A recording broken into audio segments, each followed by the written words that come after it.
In 1959, long before I began over half a century in business, I was working on my first degree studying fine art.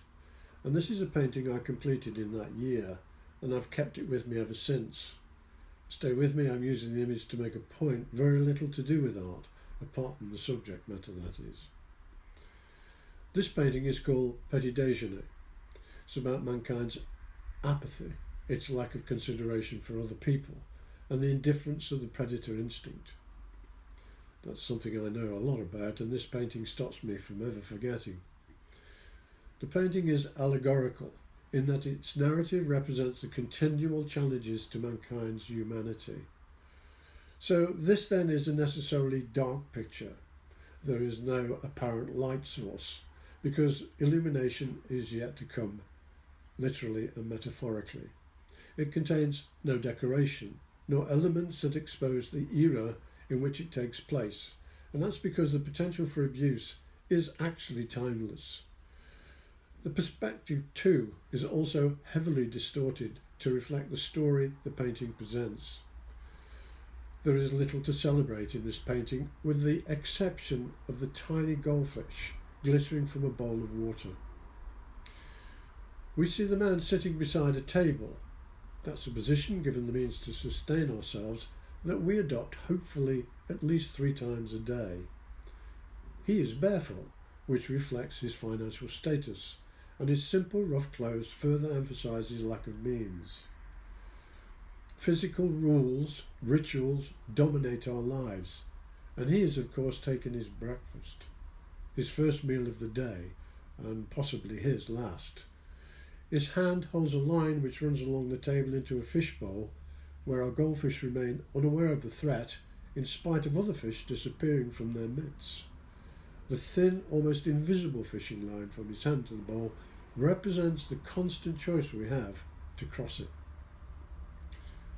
The man's glasses are also old, ill-fitting and cracked, producing a distorted view of what he accepts as his reality.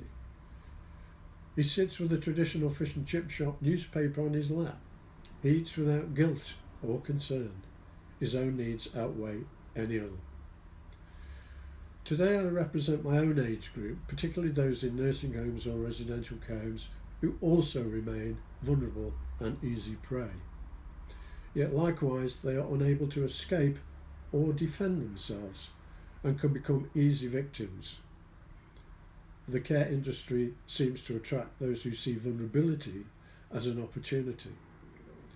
Now, I'm concerned that society has desensitised our sense of responsibility to protect vulnerable residents against such people.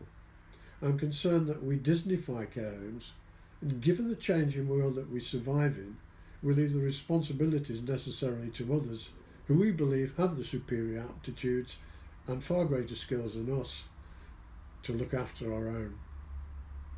That's what they're paid for. That's what we say.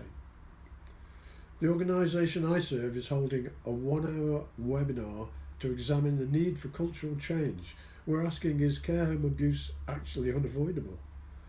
We're also asking, is the vetting and barring process therefore created to stop abusers gaining access to our loved ones strong enough to protect them at all?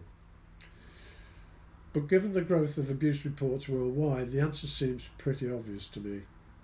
So whatever happened to safeguarding? Will we continue to leave it to somebody else to think through? Are our glasses cracked? Will we turn a blind eye? Is thinking about our loved ones being abused so uncomfortable that we shut it out of our minds completely? I'd like you to join the debate and discover what can be done to make it safe. We need to ensure our loved ones can actually live happily ever after. I'd like that for me too. Just like my barefoot man, we have a choice to make. We can no longer prevaricate. We need action, so please make a choice. Please stand up and join us.